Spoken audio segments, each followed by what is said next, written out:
This is why everything you buy nowadays is a piece of crap. You may be thinking, why do I got 3 dryers instead of 1? Well, that's because I bought a piece of crap, I got an old piece of crap, and I actually found something pretty decent in the back.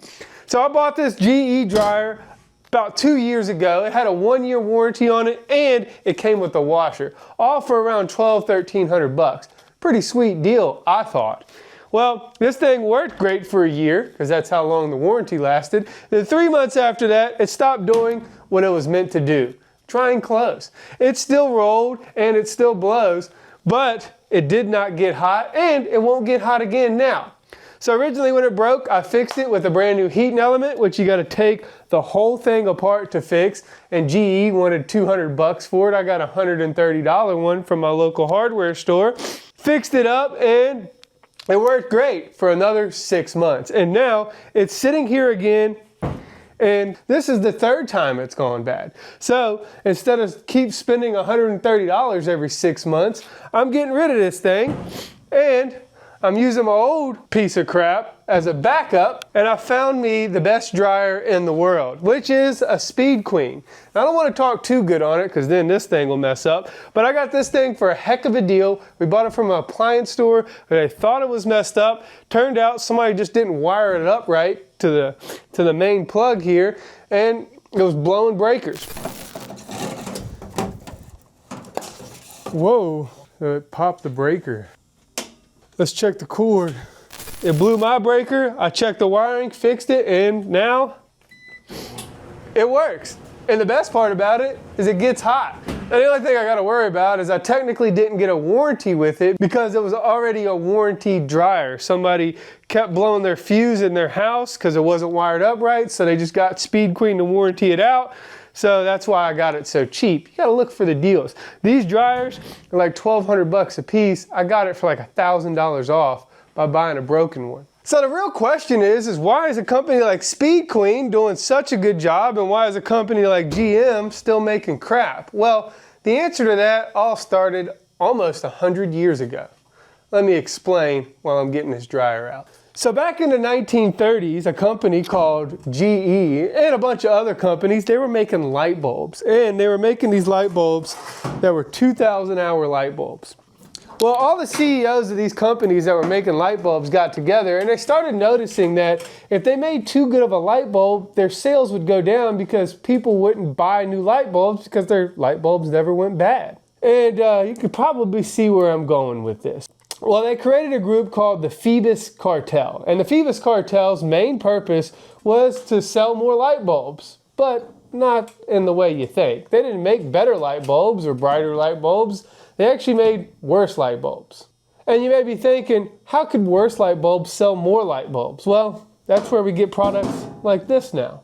So in order to sell crap, these companies decided to make light bulbs that wouldn't last as long. That way, when your light bulb went bad, you had to go buy another one.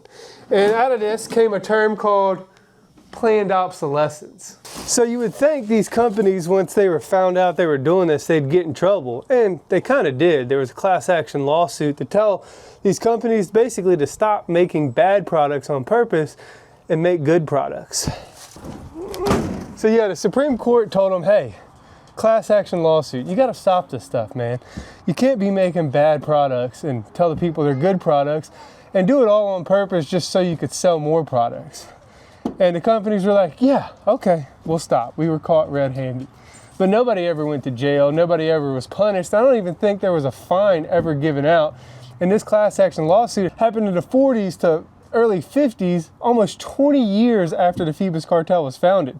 So they did this for nearly 15 to 20 years, and nobody even punished them or said anything. Yeah, so these companies basically got away with making bad products, got caught doing it, and never even got punished for it. They kind of got a slap on the wrist and said, hey, don't do that anymore. And what did they do? Well, obviously, they kept doing it. And the worst part about it is, it's not just those products or light bulbs anymore. It's pretty much everything. So we made it to the shop, which is going to be this dryer's final resting place, along with all the other junk and planned obsolescence bullcrap we got. I'm gonna show you all that just in a second. But first, let's unload this piece of crap.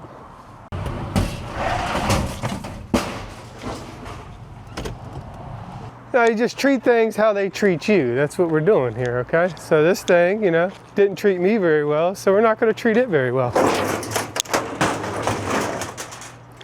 You think it still works? Let's go plug it up and find out. All right, we got some stuff to dry in the shop, like nuts and bolts, tools, maybe some rags. But you know, the problem is we don't have any heat, so we may have to make our own heat. Oh!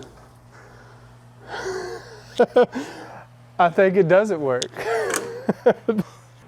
Either that or that outlet is broken. Well, safe to say that we've broken. I think we just had to fix some connections on the back. They got a little loose, so. I need to dry some stuff here. There's like another.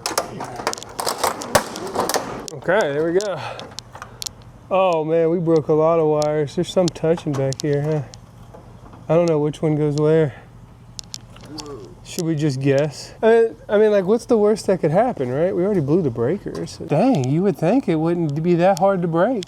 But again, that's the whole purpose of this video, is they meant to break. How much did you pay for that? So for stuff that's meant to break, I mean, we did a pretty good job with it, right? So anyways, since I can't show it to you working, let me just show you what's wrong with this thing.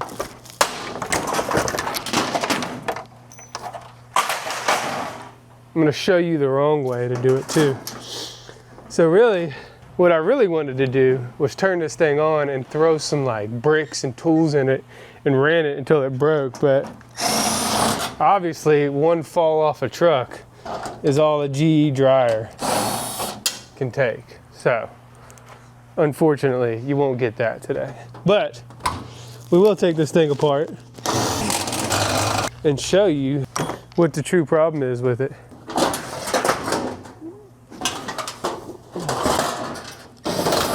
Yeah, I'm good at taking this apart because I've done it multiple times.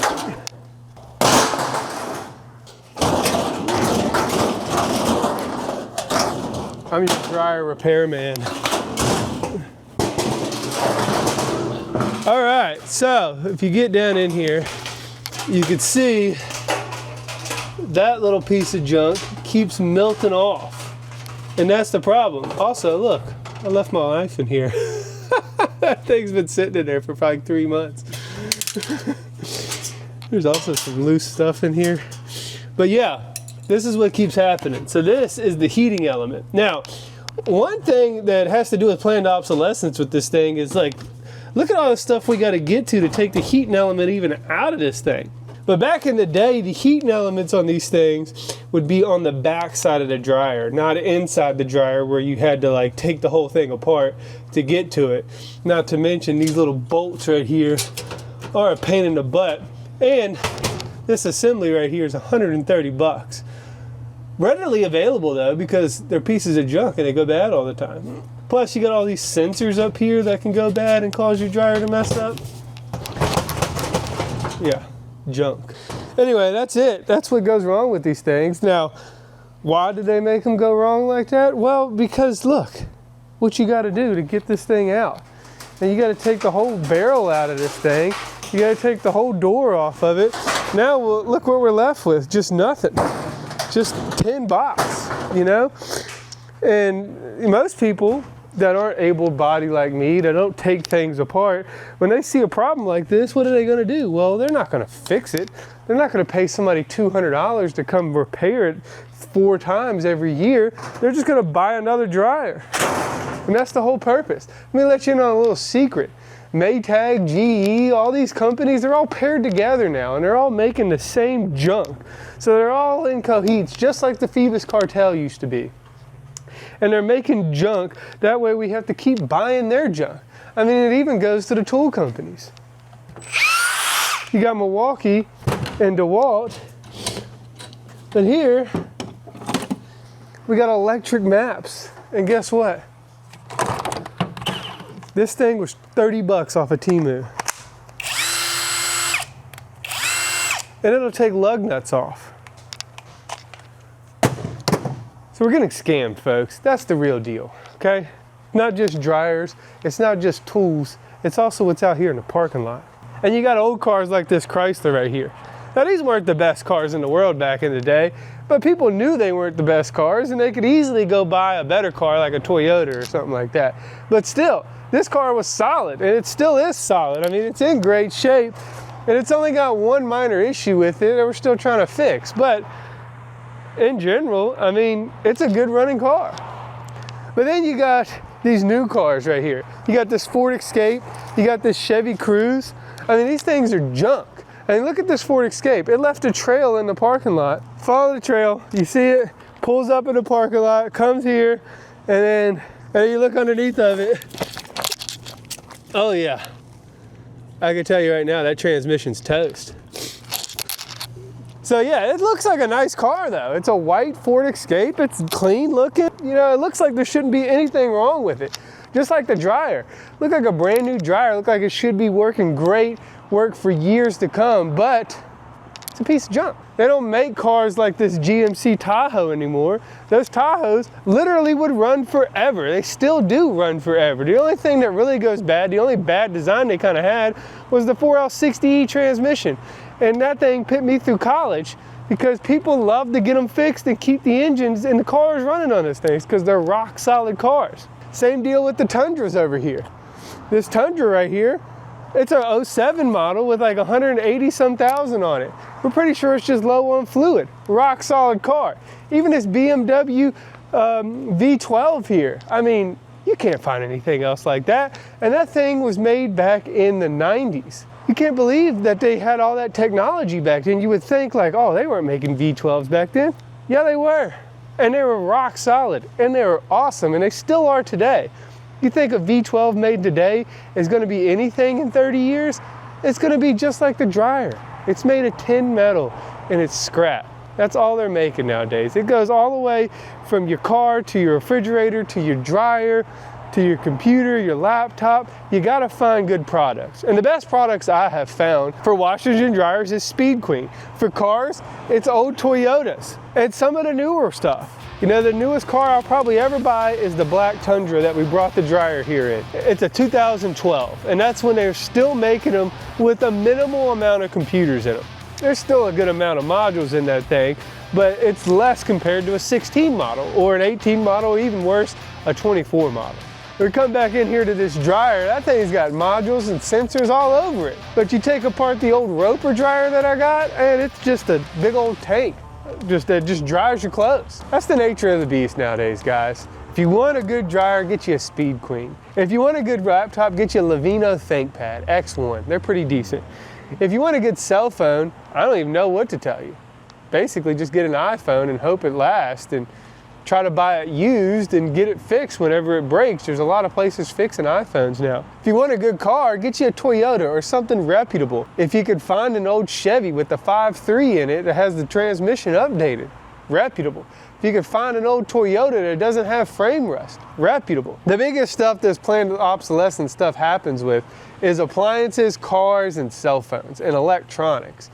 These are all items that they want to build mass quantities of and sell mass quantities of. And in order to do it, you got to have mass quantities failing. Because if you buy a car and it never fails, then you're just going to keep that car forever. Kind of like I do. And that's great for you, but it's not great for the corporations, and it's not great for the stock market. They want stocks to keep going up. At the end of the day, you got to do your research, know what you need, and know what you need to buy in order for it to last and to protect your pocket. So I'm going to do the best job I can letting you know all the products that are the best that are kind of staying away from this planned obsolescence thing. But it's kind of hard to find them because all the products that are made nowadays, kind of like this dryer, they're not very good. Even the Toyota cars that are being made nowadays aren't the best, and they got a lot of modules in them. That's why I'm going to keep that old 12 model and, more importantly, my 97 4Runner. If you can find one of those, man, that's gold. And I got 3 of them on the lot right now. We're trying to fix up 2 of them, and unfortunately, we won't be able to fix up this dryer because the heating element's bad. It's just not worth fixing up anymore, and I think I done completely broke it. but that's okay. You think I can maybe, I don't know, maybe we'll try to use that electric motor out of there for something. I don't know if this is a DC or AC motor, but I'm sure it's still good. Maybe we'll try to salvage some of the junk parts out of this thing. But other than that, you know what to do. You can follow me on Instagram and Facebook. You can email me at justcallmeeddie1@gmail.com and ask any questions you have about junk products, car projects, or any questions in general. You can also go to stay-dirty.com and get a shirt just like this one, get a hat just like this one, and way more products than I can even name right now. Thanks for watching, and whatever you do, however you do it, make sure you work hard, make sure you play hard, and most importantly, make sure you stay dirty and subscribe.